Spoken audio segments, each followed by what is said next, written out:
This is an R Media podcast. Marie Claire presents You're Gonna Want to Hear This.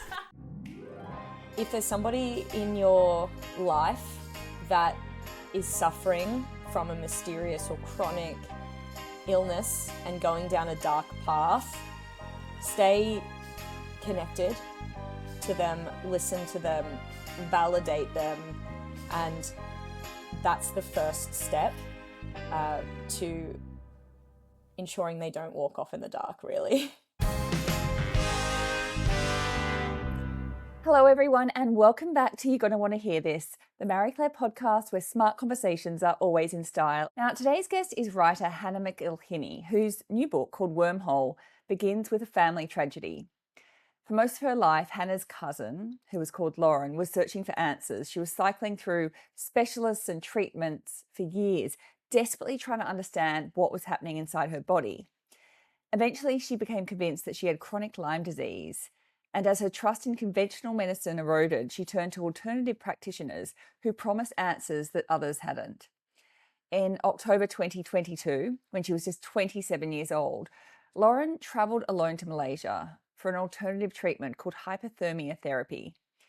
Her family had no idea that she was gone, and days later, Lauren was in a coma all alone in Malaysia.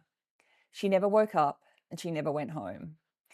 What followed sent Hannah searching for answers about Lauren's illness, the practitioners who treated her, and a healthcare system that too often leaves people with chronic conditions feeling dismissed and unheard. But the book asks something deeper too.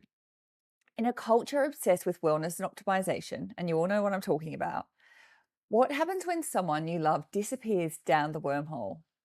This is Hannah McElhinney, and you're going to want to hear this.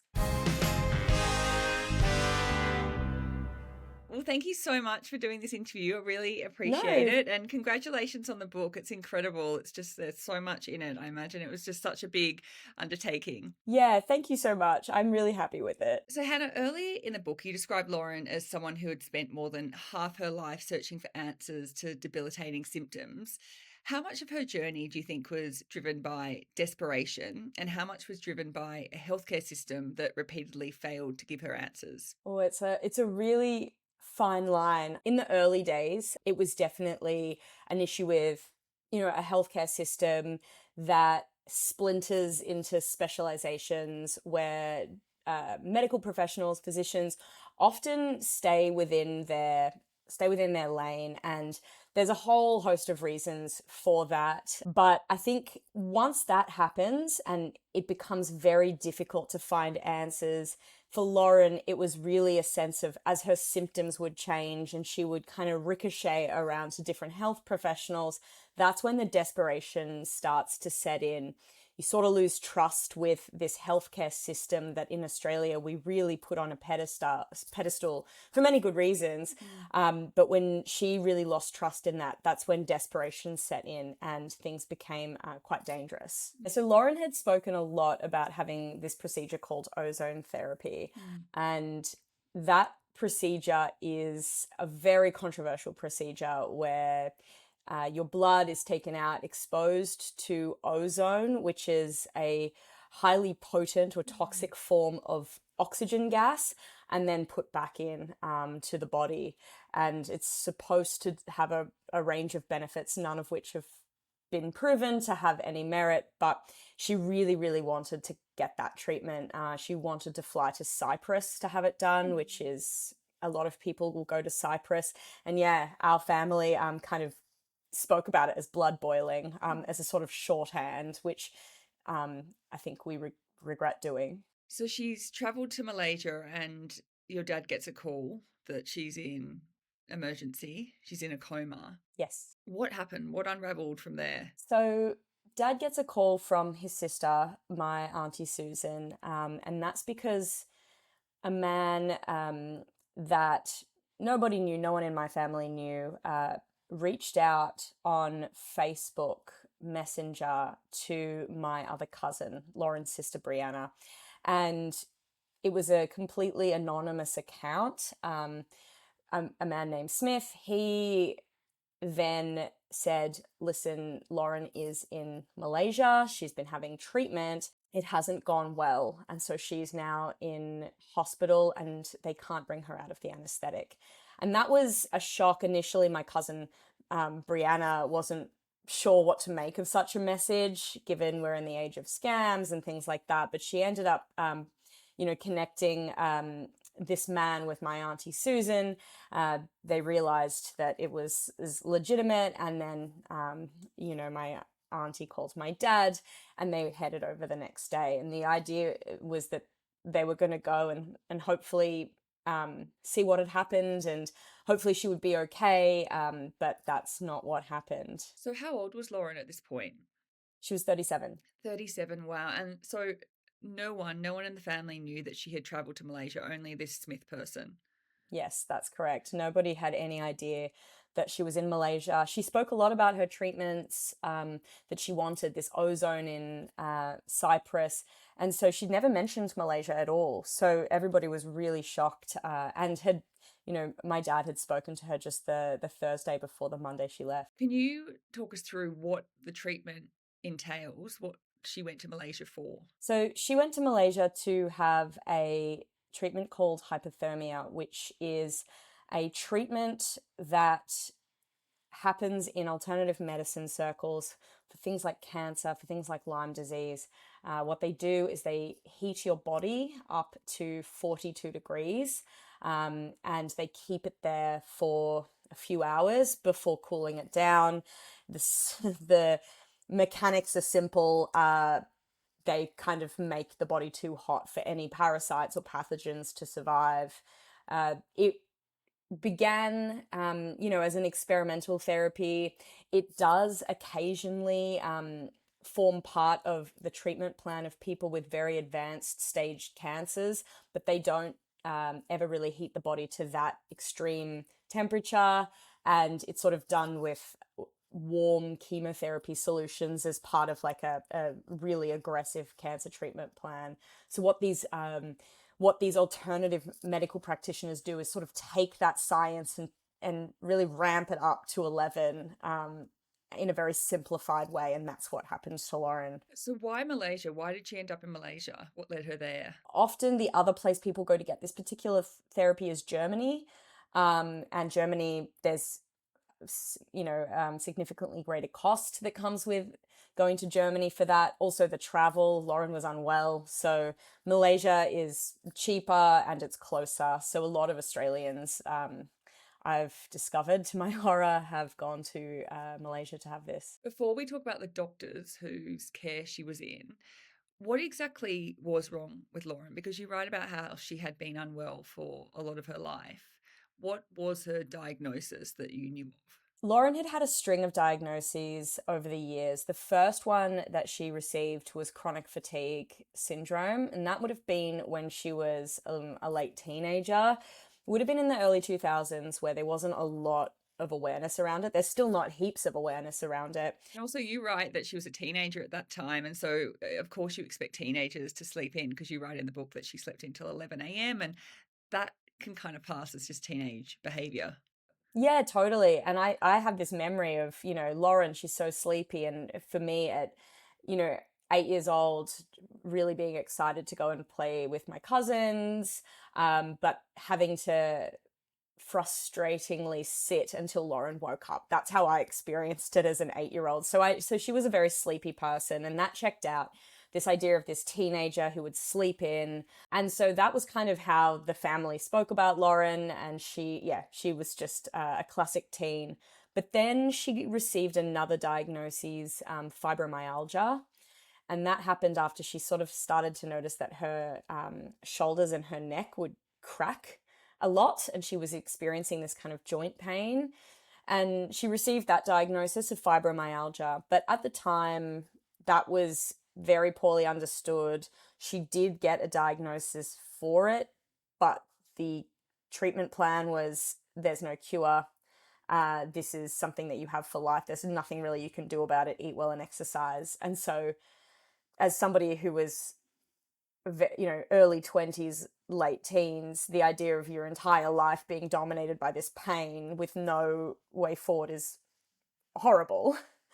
And then she received a diagnosis of POTS at one point, but soon she stumbled across chronic Lyme disease or Lyme disease, and that was really the last diagnosis that she had. And was that something that she picked up in Disneyland, you think? I don't believe so. I don't think anyone in the family or the medical community believe so. Lyme disease is not endemic to Australia. They will really only treat it here if you've been hiking in, Northeast America or Europe. They won't ever really treat it. For someone that's been overseas, 2 times in their life, both times to Disneyland, where there's really not many trees or organic matter. Of course, these things are possible, but it really didn't fit with anything that we'd known of Lauren. Is that what she believed? Where did she believe she picked it up? She was told that it was possible that she could have Lyme disease from the trip to Disneyland, or potentially because she has a cat, or she had a cat at the time. But we know, here in Australia that the idea of contracting Lyme disease in Australia from a cat is so minimal. What is Lyme disease? Because I feel like obviously we've heard a lot about it in the last kind of decade or couple of decades. Obviously celebrities have talked about it. What exactly is Lyme disease? So Lyme disease is a tick-borne disease. It's caused by a bacteria that is carried by a certain breed of tick. And when you get bitten by that tick, typically what you would see is a bullseye-shaped rash is one of the most early symptoms. And then you do get really significant symptoms that are flu-like symptoms, a lot of brain fog and kind of neurological symptoms. And it can be extremely, extremely dangerous. And so where Lyme disease is endemic, there's no doubt that it's a big problem and needs, timely medical intervention. Where we get into the more, muddied waters of this is when we talk about chronic Lyme disease. Yolanda Hadid has chronic Lyme disease, and that's disputed as a diagnosis around the world. In the United States, for example, they'll talk about, just post-treatment Lyme disease syndrome. This idea that after the acute infection has passed, you would continue to experience some symptoms. I think doctors are pretty on board with that maybe being the case, but what we see as chronic Lyme disease is this sense that you have these deep burrowed Lyme disease parasites, the Borrelia burgdorferi pathogens are sort of stuck in your system, in your brain. That's been debunked. And then in Australia, we layer onto that the fact that our medical authorities don't recognise Lyme disease here at all. We're going to be back in a moment with Hannah, where we explore one of the biggest questions raised by Wormhole, and that is, when does a perfectly reasonable desire to get well become an all-consuming pursuit of wellness? Back in a bit.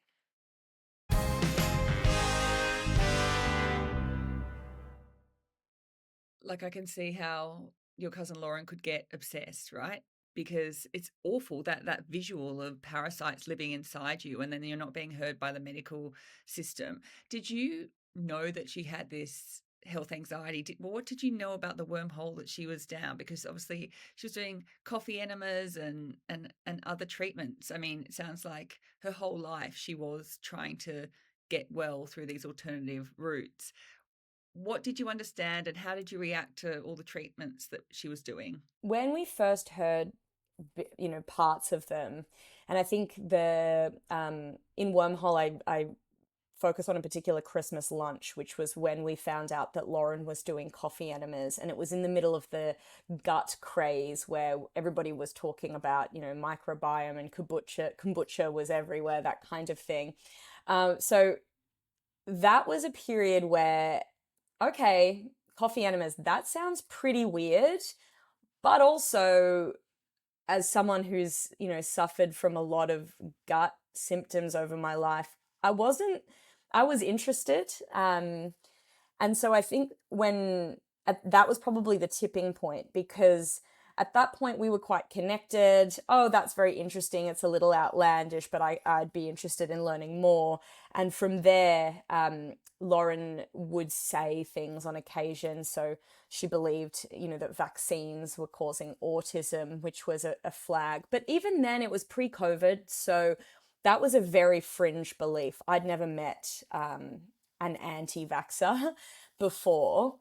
And then through COVID, that really, really compounded things with a lot of the conspiracy theories that were going around there. And that's when she was looking at even more extreme therapies. She was drinking bleach. She was drinking what you might call sheep dip or cattle drench, which is the anti-parasitic solution that you get from the veterinary supply store. It's for bathing cattle. It's not for putting in your morning smoothies. Those types of things. And this was at the time when, we also had Donald Trump was suggesting curing COVID with beams of light and bleach and things like that. So that's when I started to think, okay, she's in a different space of the culture. She's in a different kind of mindset. She's operating on a different plane. But I would say that it was probably a little bit more, we weren't, I guess, deeply concerned to intervene. It was more like, that's crazy, that's quirky, what are you doing? Where was Lauren in terms of, if we talk about traditional medicine, obviously she had a lot of experience with traditional medicine. What did those doctors tell her? How did she feel when she went through the traditional medicine path? It was really difficult, and this is where a lot of the heartbreak and just exasperation that my auntie Susan felt was my auntie would take Lauren to the practitioners that she wanted to go and see. But then she would also try and say, hey, let's also just go to this specialist or this infectious disease specialist who does deal with Lyme disease, or, let's go and see some other doctors too, just to try and see if they might intervene. But they didn't. Really, what happened here is I'm going to call them the traditional doctors or the mainstream medical doctors almost just recoiled from Lauren. She would often bring in all of her research and her ideas about treatments, and she'd have these tests done by these, I guess, alternative practitioners, and she'd compile it all into these big lever arch folders and bring them to the doctors that my auntie would take her to, and they took one look at it and said, I can't touch this, I can't help you, no. And they refused to engage. And I understand why, because they don't want to risk their, license to practice being revoked because they had this discussion. But yeah, that was really the end of the line. There was no pushing against the mainstream doctors. So there was no real way for Auntie Susan to pull her off this course. That's incredibly hard for a mother who has a daughter who obviously is on a path, and ultimately it's desperation. And all the people in the online group, it's desperation to want to be well. Tell me about the doctor who performed the treatment on Lauren in Malaysia. What do you know about him? So he, to my initial surprise, was a qualified oncologist, and I guess I don't know what I expected. I guess I thought a bit more of a backyard shaman or something like that. But he worked in a hospital, worked in a big private hospital in the big cities of Malaysia. He had studied in reputable institutes of medicine. But at some point he went to Germany and discovered these more fringe treatments. And I don't know why he decided to bring that into his practice, but he did. And so really what I believe he thinks is that he's done nothing wrong. The reason that I was able to tell so much of the story and know exactly what happened to Lauren was because he was extremely forthcoming with all of the information. Well, he met with your dad shortly Yeah. after Lauren's passing. I mean, he was not shying away from a conversation with the family. Not at all. In fact, he invited them for lunch, and he has not ever, in any step of the process, not admitted any wrongdoing, but even seemed to comprehend any wrongdoing. He's really just thinks that this was a terrible, side effect, and he has no idea how it happened. So how did he say she died during the treatment? It was just one of the risks? He couldn't even answer that. He had mentioned he'd had another patient who had had kidney failure and said, well, this can happen. But he couldn't point to a reason why she had died or how he could have prevented that, even though as a completely uneducated in the medical profession person, I could think of many ways that he could have prevented that. So no remorse, no, I would say no remorse. It was as if he had, bumped somebody's car and was apologetic in the sense that, oh, that's a real bummer, but no accountability or any sense that he himself had caused irrevocable harm. Wow. I mean, it's because I feel like there should be an investigation to medical negligence, and that seems like a very unfinished conversation to me.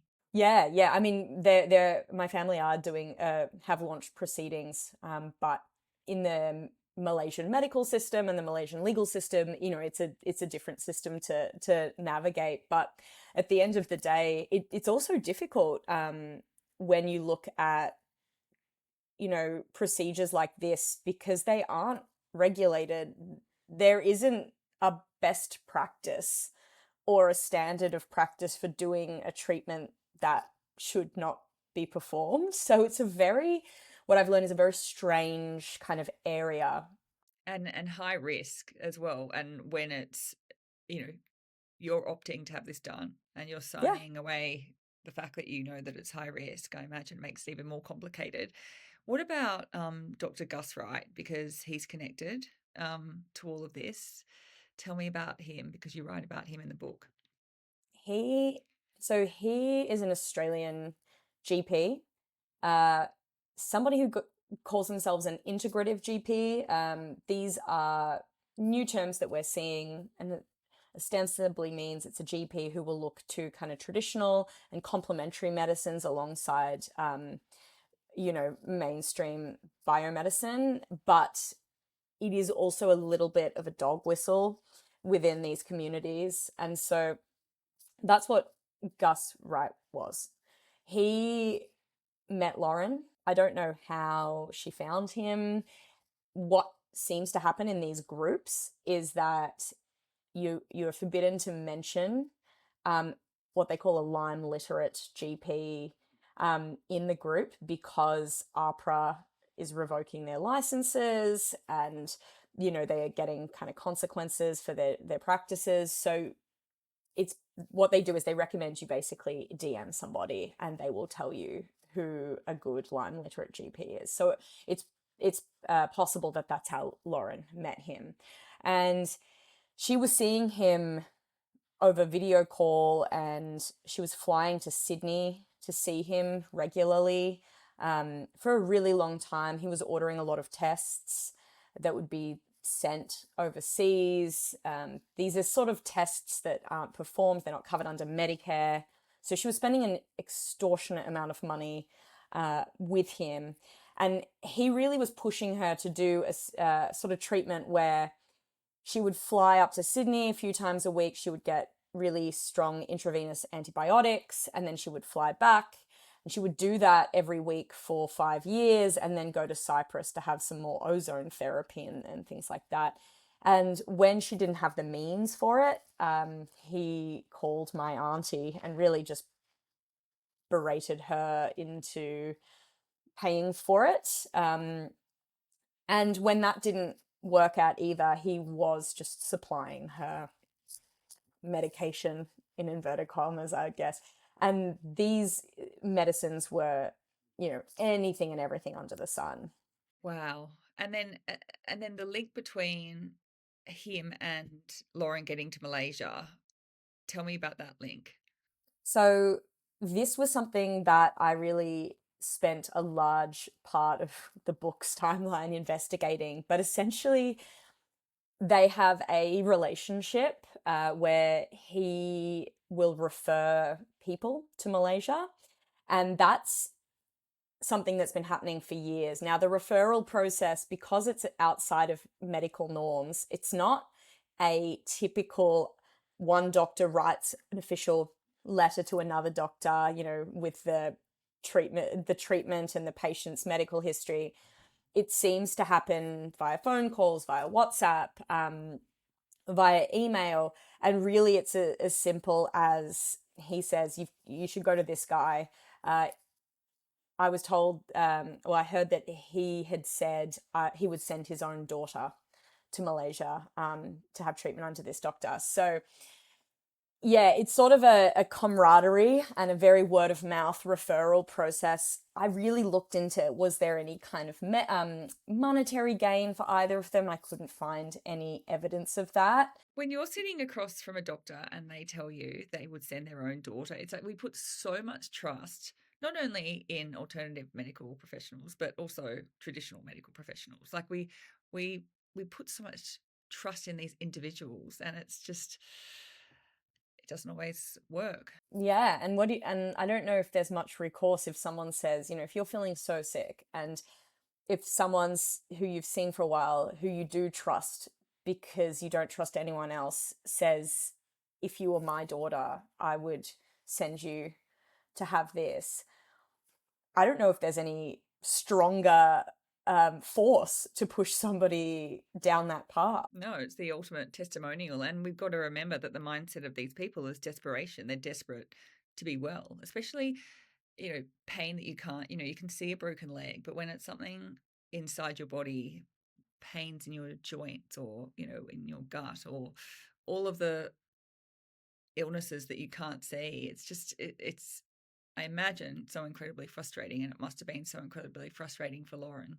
Yeah, I think fibromyalgia in particular is such a curse, an invisible curse, because it's just your brain receiving pain signals for no reason, and that can change daily, weekly. One day you might have the pain of a broken arm, but then the next day you might, feel like your whole body has been kind of run over, or it might be gut things. It's just a real storm of symptoms, and that's when you can become so insular because people will start to disbelieve you. We're very used to hearing somebody fall ill with a particular symptom, and then that improves, and then they're okay again. After the break, Hannah and I explore the very fine line between advocating for your own health and becoming consumed by the search for answers. Also, when someone you love starts disappearing down the wormhole, how do you help them without pushing them away further? I'll be back soon.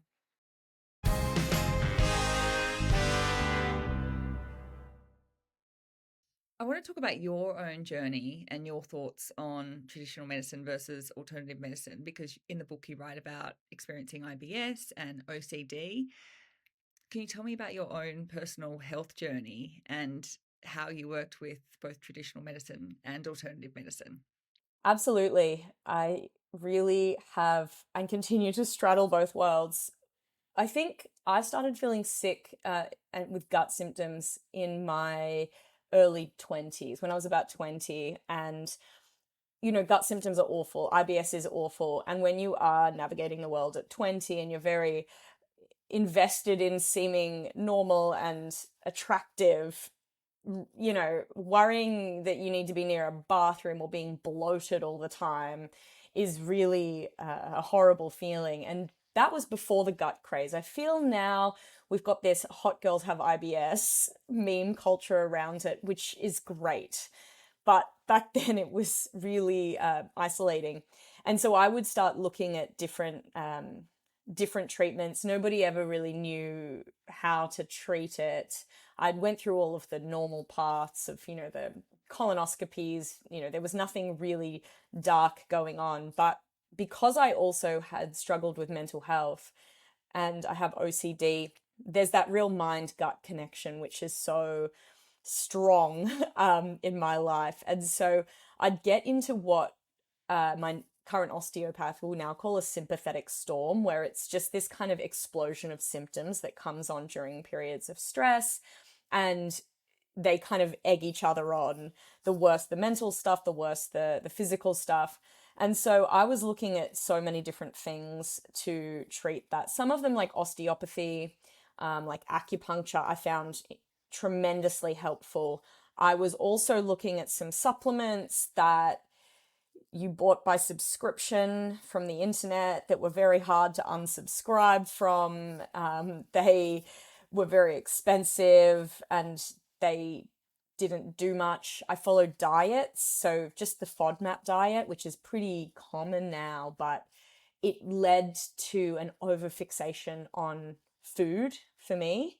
And so that led to really disordered eating. It's something they now call orthorexia. So it's more about fixation on the quality of food rather than the quantity. And I really had that. I was sort of so fearful of eating anything that might increase my gut symptoms that I mainly ate rice cakes. And the irony of all of that is that fixation and the anxiety around food and these treatments and these supplement regimens and things like that actually were causing a lot of gut problems for me when I went overseas and couldn't have all of these strict routines. Of course, I was so anxious, but once I just had to eat what was available and live and travel and all of those things, I realized that not only were the supplements and the regimes not doing anything at all, I was actually feeling better off them eating evil gluten or whatever it is, because I was not fixating so much on food. And so that was really where I started to kind of question some of the things that I was doing in the alternative space. And then later, I got dengue fever traveling. Oh, wow. I always pick something up when I'm overseas. It's souvenir. Oh my god. Yeah, so I got this mosquito-borne Where were virus. you when you picked it up? I was in Vietnam. Vietnam, wow. And that's where I think there's an interesting parallel with Lauren, because, it's not ticks, but, this idea of a mosquito or a tiny pathogen really got me. And that led to a reactivation of Epstein-Barr virus, which causes the glandular fever illness. I had that terribly when I was 19. And then this dengue reactivated this virus and I was unwell for a year. And then those things coexist together. You've got your mind, you've got this joint pain that comes from Epstein-Barr, and then you've got these gut symptoms. And now when I'm in periods of stress, it's all there again. And so I went and tried again with alternative medicine for the Epstein-Barr sort of reactivation symptoms. I did a lot of acupuncture, and for me, that works magic. My acupuncturist is always like, stop calling it magic. I think it's not. acupuncture, I don't do it enough, but I think it's brilliant. I think it for me, it really works, and I think it's hugely beneficial. I think there's thousands and thousands of years of research onto it. So I did that, but then I also do other things that straddle the line. I take SSRI medication for OCD. At the same time, I find tarot reading more helpful than therapy. So yeah, I think there's this thing of, I know how easy it is, and at the end of the day, we just assemble a toolkit of whatever works for us. But also what you're talking about here with alternative medicine, you're not talking about drinking bleach, you're not talking about extreme alternative medicine. So I think there's, in my opinion, in terms of treatment. And I didn't go through what Lauren went through. Like, that is extreme, but there needs to be some kind of balance, and you don't want the traditional medicine to be too high risk. Yes. Acupuncture is, there's no risks associated with that. It's a practice that's been going for many, many, many years. Tell me, how does your OCD play out? Because is that something that you've had since, you're a child, and how does it play out in your daily life? Yeah, I've had OCD since I was a child, though no one recognized it then, because I think in recent years, obsessive compulsive disorder has just reached a whole new level of cultural understanding. When I was growing up, it was just those stereotypes of people that needed to be very clean, and really that's not me. You can ask my wife, but it's not about that. But when I was very young, I would feel, so when I was 6 years old, I started feeling guilty for no reason, like obsessively guilty, and I would confess to things that I was worried that I could do, which is a very strange thing to have a child do. I feel for my parents. I would confess then to things that I hadn't done at school, just because I didn't like the feeling of maybe I did do it while I was asleep, or maybe I just can't remember that I did it. And so I would sort of confess to things that I didn't do, just to kind of ease this nagging guilt that I would just feel. And then when I was older, about 15, there was a history class that I did at school where we learnt about the bubonic plague, and I became quite convinced that I had it. And so I would just check my body constantly. And even if it's actually quite treatable, bubonic plague now, but that didn't stop the checking. So it's this idea of like checking and confession, and then some other strange sensory symptoms. Like, for example, the simplest one, which I actually think a lot of people feel, is, if you walk into a wall on one side, I need to feel the same pressure on the other side and just even it up. So some of them are quite fun, but the intrusive thoughts are very overwhelming and horrible. And so I work constantly just to make sure that I'm dealing with them without, I don't know, confessing to a crime I didn't commit or something. That would be hugely problematic. Yeah. Good for the law. Maybe we found the culprit. Yeah, I'm unlikely to commit a crime because I'm such a confessor. And so you talked about medication, so that helps you manage OCD day to day. Yeah. Yes. Yep, it's tremendously effective. It's not the be all and end all, that allows me to do all the other things that are helpful. If I'm in an OCD spiral, I can't get up and exercise, I can't eat well, I can't connect with my friends and family. All of those things that are really helpful for mental health, I feel like medication just quiets the intrusive thoughts so that I can do all of those things. What have you learned about health anxiety? Because obviously you've had your own journey, but you've also, followed Lauren's journey, and you've written an entire book about the wormhole that she went down. So many women experience health anxiety. I know I experience it myself. You'll have something wrong with you, and your mind will go, well, at least my mind often goes to worst case scenario, and then it's like an intrusive thought. I can't get rid of that thought. And I know so many women like that who go to the worst case scenario. What have you learned about women's relationship to health anxiety? Women's relationship to health anxiety, I think it's interesting because we have internalized so much of the dismissal and invalidation of women's symptoms over time, right? And we are still dealing with the fact that we know so much more about, male sexual dysfunction than we know about PMDD, for example. There is so much inequality in what we know about medicine. And so for many years, for centuries, women have passed down our own knowledge. And that's why we know things that relieve certain symptoms that we experience. We have our own, they get called old wives' tales, but really what they are is it's generational knowledge, a lot of practices around menstruation and birth and things like that. Women have had to sort of teach themselves and each other. And so I think when we have health anxiety, we get almost doubly hit because we think, oh, what's this? It could be really bad, but we don't have the trust of, I'll just go to the doctor and find out for sure. We are kind of wired over time to seek second and third opinions. And I think that's really important. But what I've learned to, I guess, assist with that is I spent a lot of time thinking about Lauren's life and the lives of others like her, who are so focused on being well, and their wellness regimes are so strict. Lauren at one point was eating only leafy greens, bone broth, and a kind of kefir slop thing that she made herself.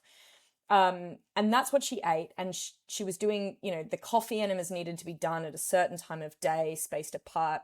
And so I looked at, this was somebody this is the pinnacle of wellness that she was living. Everything was so nutrient dense and she was being so regimented. She would never touch a potato chip or anything like that. But because of that, because of being so healthy, she couldn't go out and see her friends. She couldn't go and travel. She couldn't eat out. She couldn't, work. She couldn't. Her life was so restricted. Yeah, she couldn't do what life is about, what living is about. And so when I think of that, when I think, I might be sick, or this could be bad, or, do I have ALS because my left arm hurts, or any of those things, which I experience all the time, I then think, maybe, but what would once have been a propensity to check and fix it, I'm going to have control over this. I'm going to be on the front foot here. I'm not going down to this. I'm ordering a juice cleanse and it will be here tomorrow. That type of thing, which I would have once engaged in, I now pause and think, well, okay, let's just say that something isn't going right. I don't want to force myself into a restricted life just on the off chance there's something wrong. I'm going to make the active choice to see a doctor that I trust, that I've met, that I've formed a relationship with. I have to opt into that trust, knowing that maybe there are so many other doctors or there are issues with medicine. It's still far more helpful for me to trust. And then I think I've got to focus on living, because that's what Lauren didn't get to do in the end. And that's now how I think about it with health anxiety. Near the end of the book, you ask a question that really feels quite central to the entire story, and that is, when a loved one ventures down the wormhole, should we walk with them so they don't get lost? And when does support become complicity? So after everything that you have learned, have you found an answer to that question? I do think that support to a point becomes complicity. For example, when I read about people giving their young children these treatments, for example, I read things saying, how young can it be? How young can a child be to start stinging them with bees? Those types of things, that's complicity in my opinion, because that's an awful thing. Even if I understand the love for the child and the drive to help them, I think that's not good.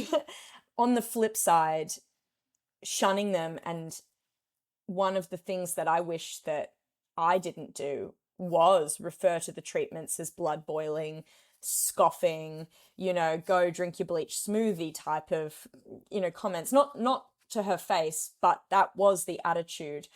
And so I think we do need to engage with people going through these things, see their desperation, see what their needs are, be open-minded to what they're looking at. However, we do then need, and this is where I really would implore doctors and medical practitioners to meet us there. So rather than recoiling and saying, oh no, you've gone down that path, I don't do that, actually engage, have the dialogue, understand the science or the assumptions that these treatments are being built on. It's not evidence-based, but there is a logic. So if we can understand that, perhaps we can bridge this gap and then pull people off before it's too late. And also understand the mental health side of all of this. Is obviously the physical pain, but the mental health side is just, there needs to be the right support for people who mentally are in these desperate situations. Absolutely. I think one of the biggest things that I have found on the other side of this is that we are still no better at talking about mental health.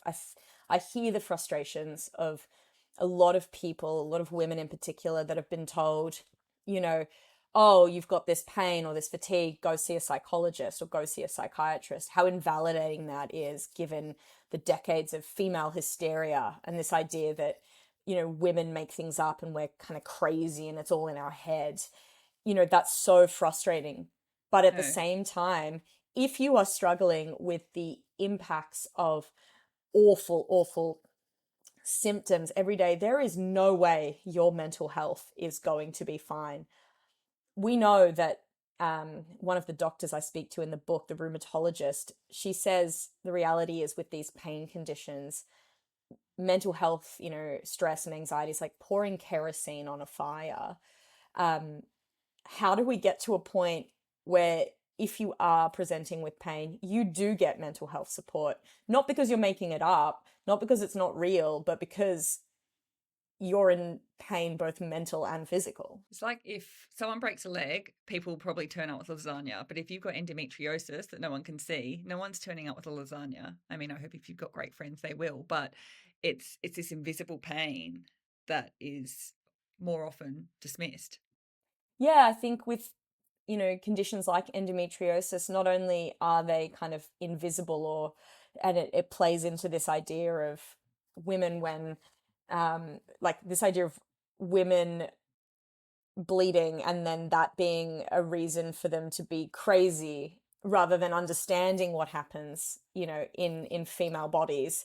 I think that can also lead people to think, okay, just calm down. You're on the bathroom floor.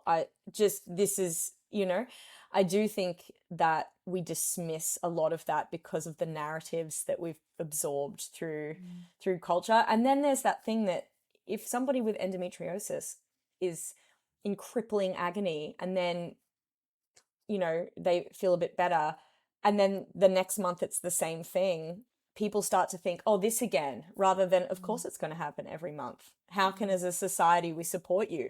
Mm-hmm. Yeah, absolutely. Hannah, the last question, the name of this podcast is You're Going to Want to Hear This. So what is one message that, and perhaps it's a message that you wish Lauren had have heard, what's one message that you want people to take away from your book? If there's somebody in your life that is suffering from a mysterious or chronic illness and going down a dark path, stay connected to them, listen to them, validate them, and that's the first step to ensuring they don't walk off in the dark, really. My auntie tried really hard to do these things, but it's takes a lot of people to kind of see someone. Especially, yeah, I imagine Lauren sounds like a very determined person, which is a wonderful trait. But determined people are. I'm determined myself, so we're stubborn. She obviously was very smart, and I think that's the thing.